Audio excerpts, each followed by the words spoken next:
Boat నెక్కగలవా పోనరహరి తెడ్డు వేయగలవా? పూర్తి వివరాలకు చదవండి రేపటి సాక్షి దినపత్రిక.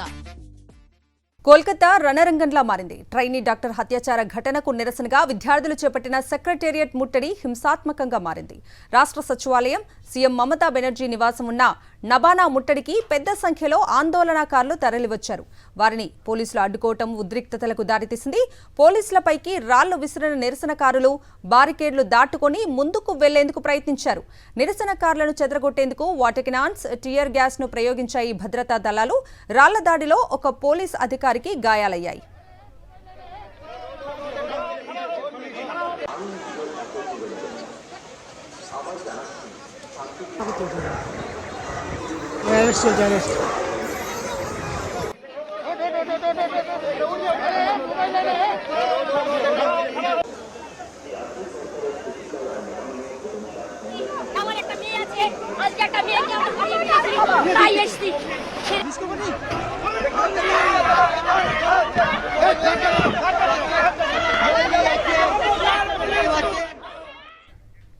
జూనియర్ వైద్యురాలపై హత్యాచార ఘటన నేపథ్యంలో సీఎం మమత రాజీనామా చేయాలంటూ విద్యార్థి సంఘం పశ్చిమ బంగా ఛాత్రో సమాజ్ నిరసనలకు పిలుపునిచ్చింది.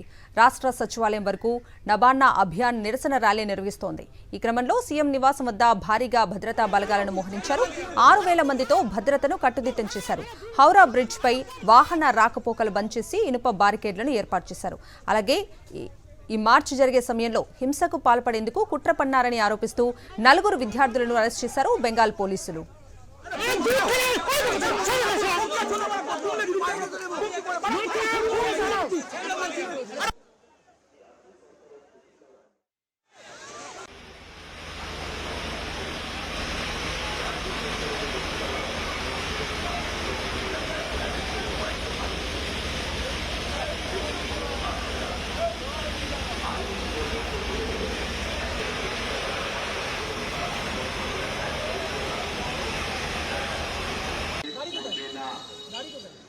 যারা মিছিলে অংশ নিচ্ছে সুরক্ষা সংহিতার 163 ধারা জারি থাকে এই ধারা